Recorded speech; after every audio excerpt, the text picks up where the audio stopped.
Hello from England. In the centre of London, the event Marxism 2013, Explaining a World in Turmoil, organised by the Socialist Workers' Party of Great Britain for 5 hot days in July.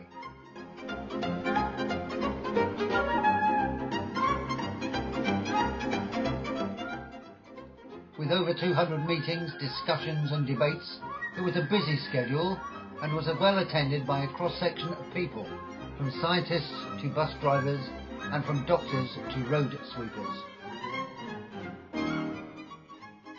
A large range of subjects was covered, from the struggle against austerity in Europe to how should socialists organise, from state capitalism to what could a socialist revolution look like, from is China the new superpower to world economic crisis, from climate catastrophe to brutal war and needless poverty.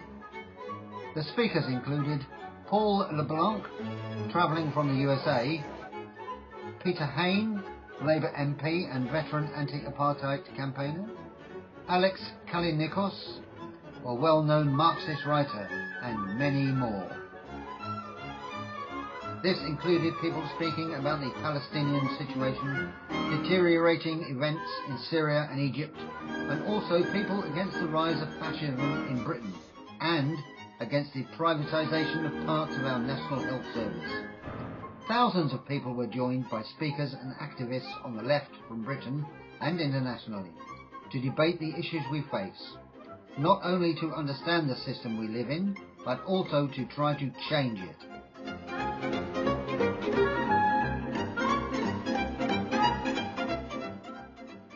We were very welcome because we were from Russian Krasno TV. That is why we had a chance to chat with several people that took part in the festival.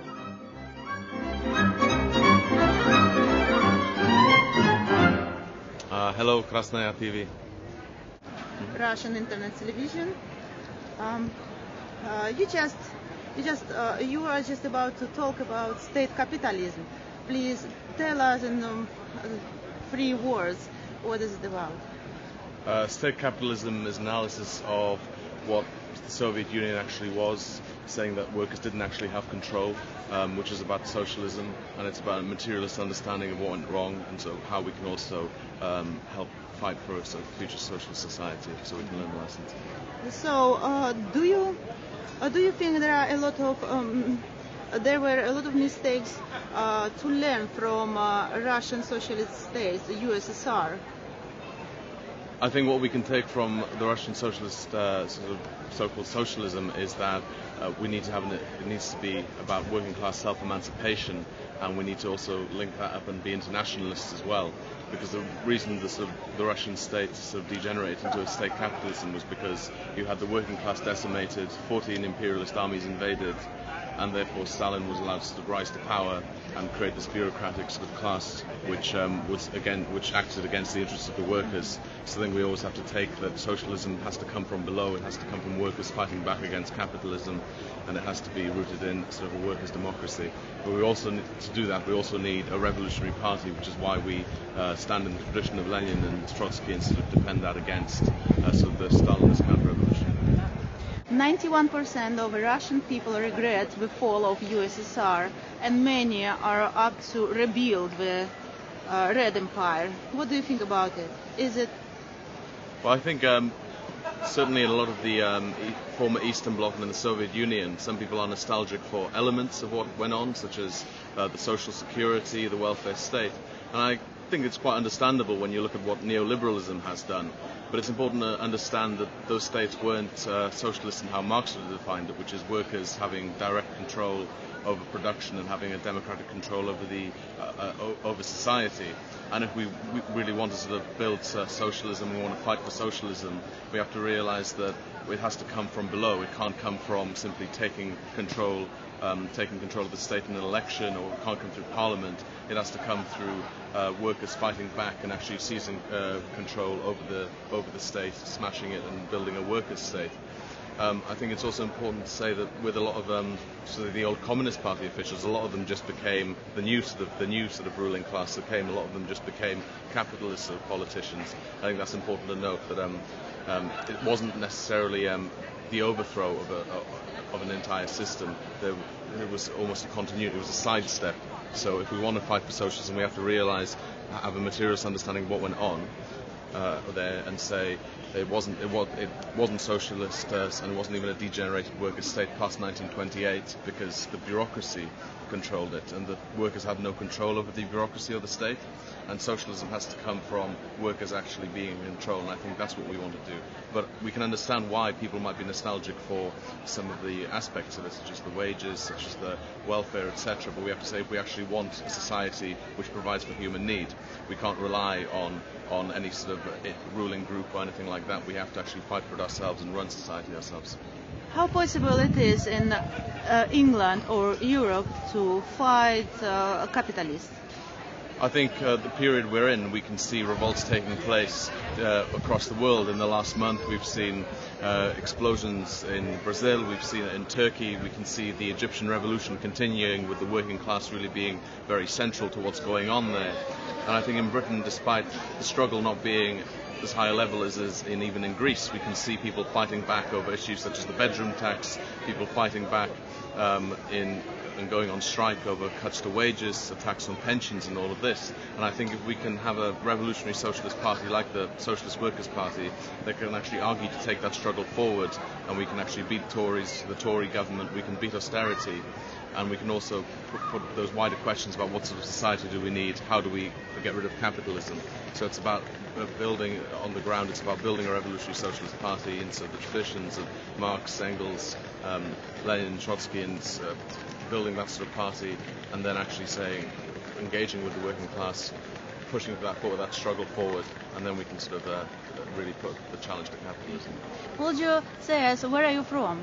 I was born in the former Czechoslovakia. I moved here when I was 5. What do you have to say about Leninism? Leninism. I think it depends what one means by Leninism. If it's about saying that we need a revolutionary organization which needs to have a critical relationship with the working class, it needs to push forward that struggle but also challenge some of the ideas in the working class, group to those best elements, the most militant fighters together, I think that's absolutely necessary. And I think also one that says we will have the maximum debate possible, but we also, when a decision is taken, we will also act in unity together, and we will be a sort of disciplined combat organization. I think that's something we can take from Leninism. What do you think about Trotskyism? Trotskyism, I think we definitely, the SWP sort of stands in sort of the traditions of a lot of what Trotsky said about being on the side of the left opposition, fighting against sort of the degeneration and the counter-revolution that took place under Stalin, arguing that we needed to spread the revolution, that socialism couldn't be built in one country. I think that's all very important. But we don't take, just because Trotsky wrote something doesn't mean it was correct now as it was then. For example, Trotsky didn't think that the Soviet Union was state capitalist. He thought that capitalism was going to collapse following the Second World War. Clearly it didn't. The SWP can realize that just because we stand on the shoulders of Trotsky, we don't just take what he said uncritically. We're sort of orthodox Marxists. The Hungarian Marxist philosopher George Lukács said to be an orthodox Marxist is to use Marx's method, and we use Marx's method to analyse what's going on. We're a socialist organisation. We stand in Marx's tradition, believe in socialism, self-emancipation of the working class. We intervene in all the various struggles against the Tory attacks which take place in Britain, but with the ultimate aim for a socialist society. And do you think that Europe is ready for a revolution? I think that capitalism has shown it's not working, that there is mass opposition to austerity, not just in Europe, but internationally, whether it be Europe, whether it be South America, whether it be Turkey, whether it be in Russia, that discontent is absolutely right in a world where divided by the 1% and the 99%, where the 1% create the crisis and the 99% have been asked to pay for it. Thank you very much. Thank you. Who are you, and can you tell me a bit about this Platypus Society? Okay, my name's Lucy Parker. I'm a member of the Platypus Affiliated Society. we're a group that hosts conversations about what it means to be on the left today. We're not a political party as such. We try to bring together different opinions, different voices from individuals and different political groups together and to discuss contemporary issues. We had a series of panels running in New York, London and Chicago called Radical Interpretations of the Present Crisis. These panels are available to watch online as media at our media website, and there are also transcripts available online at www.platypus1917.org.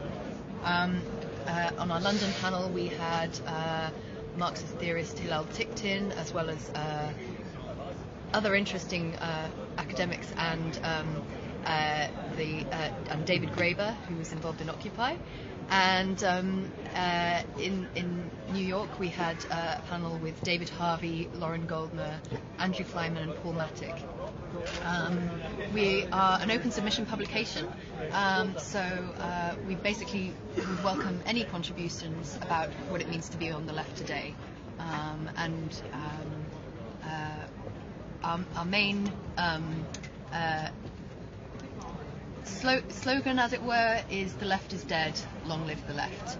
That is because we believe that the left has entered a serious point of decay, not only decay, but it is actually dead, and we're trying to host conversations about what recognition about what that means, so this is why we're not a party with a political position as such. We're just trying to provoke recognition and consciousness of the decay of the left within the 20th century and its problematic position in the 21st. Thank you. Hello. Hello. Can you tell me a little bit about your organisation, please? The International Bolshevik Tendency is a small propaganda group. Has members in various countries around the world. Places itself on the political spectrum as orthodox Leninist Trotskyist, would be to the left of most groups in Britain, probably closest to the anarchist of most of the groups calling themselves Trotskyists. All right. And where do you come from? I personally come from New Zealand. I'm living in Ireland at the moment. Are you? For the last 7 years. We're in favour of Lenin. Thank you very much indeed. I also think that Trotsky... Communism would be the highest stage of history development, where private property is abolished at the same time as social classes, labour division and the state as such. So that's my point of view of communism and communal society. The revolution was a real workers' revolution. The early years of the revolution did create a real workers' state, but as the Bolsheviks themselves said, it was not possible to create socialism in one country. They made the revolution only on the assumption that it would be possible for the workers to take power in the richer countries of Europe and create a socialist economy on a larger scale. Once they became isolated, the degeneration of the revolution was inevitable. What lesson do you eject from the Russian revolutions or Russian social state? From the revolution, well, a lot of it. First, probably the most important one is the need to organise revolutionary socialist organisations in time. That is to start building them before there are revolutionary explosions. Because what happened at the end of the First World War, there were revolutionary explosions almost everywhere in Europe.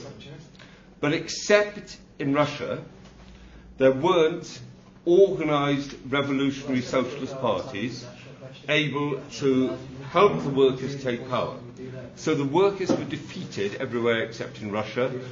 Then Russia was isolated, and given the isolation of the revolution, facing civil war, facing tremendous economic collapse, the degeneration of the revolution, its conversion into the rule over the economy by a bureaucracy was inevitable. How to avoid, again, capitalists to suppress social revolution? So how to avoid by winning next time rather than losing. We're here because of a history in which the working class has been defeated many times, including the working class being defeated in Russia after it had taken power. It was defeated by a merger of a section of the Bolsheviks with the state bureaucracy, which was mostly the old state bureaucracy. The workers were defeated. Thank you.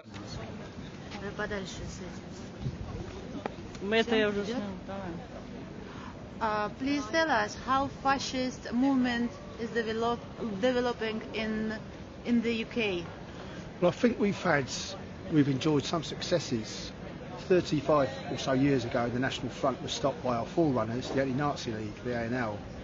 The British National Party and other fascist groups learned a bit from that, from copying their counterparts in France, like the Front National, and elsewhere in Italy as well. So they've had some electoral success, but in the last few years, UAF, United Against Fascism, alongside other anti-fascists, has campaigned very hard, mostly electorally, countering their propaganda. So whereas 2 years ago they had nearly 60 councillors in Britain, they've now got 3. This is the BNP. With Barking and Dagenham, there was serious thoughts that they could take the whole council. They have 13 councillors, they've now got none. So we think they're down, but because of this crisis of the times, economically and politically and so on, socially, these people unfortunately aren't out. What cases are of fascists we can see in England? Well, you have the British National Party, you have the English Defence League, who we class as a fascist organisation, because since their inception 4 years ago, they have attacked trade union offices, left-wing paper sales, particularly mosques. A whole number of their members have been jailed for attacking Muslims, for attacking mosques, for firebombing mosques, for trying to firebomb mosques. They attack Labour Party people, they've attacked our meetings and so on. So they're clearly a fascist organisation in our opinion. Is that? Hello. Could you tell me something a bit about your organisation, please? Oh yes. Yeah. Well, actually, I'm in Labour Party Marxist. I'm a member of the Labour Party, putting forward communist politics, Marxism inside the Labour Party. Great.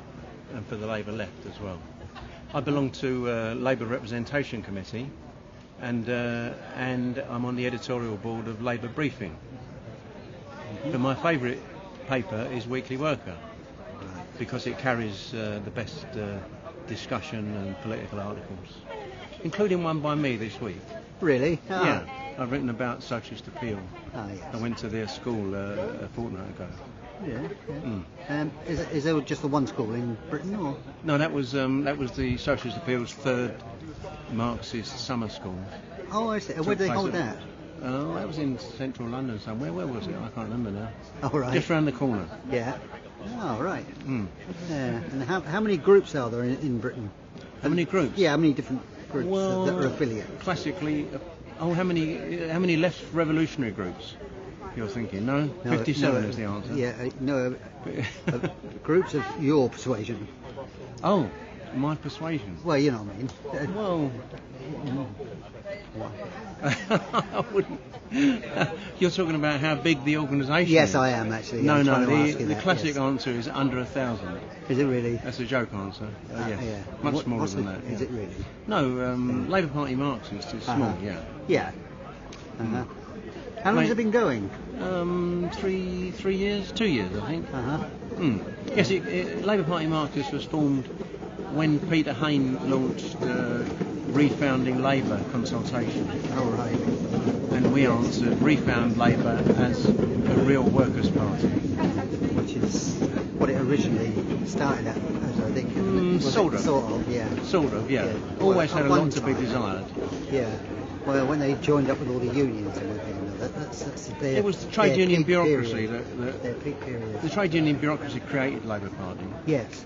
And in 1900 and 1906 it became a party. We had people in Parliament, but it was always a capitalist party. It's a capitalist workers' party, That's what Lenin called it. I think he's right. Yeah, probably right. And Yeah. it's still that. But Labour Party Marxist says that it can be transformed. That there's no reason, as some people claim, there's no concrete reason why Labour Party couldn't be won over through democracy and through socialist politics, through Marxism. It can be won over to be a workers' party, and the bureaucracy can be made into the servant instead of the master. Yeah, I mean, the Labour Party, their doctrine purports to be for the worker, isn't it not? Well, it depends who you ask. If you ask Ed Miliband, he says it's for work. The secret's in the name. It's the party of work, which is a really bad answer. It is really, isn't it? Yes, it should be a party of the working class. Yeah, for the workers. The trouble is, British Constitution, which is not written, of course, says that the Member of Parliament is serving the electorate, not the party. So the MPs get elected, then they say, oh, sorry, I represent everybody, not you.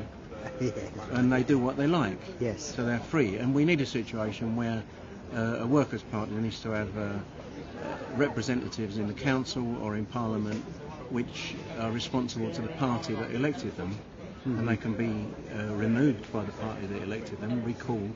Yeah. That would be a different situation.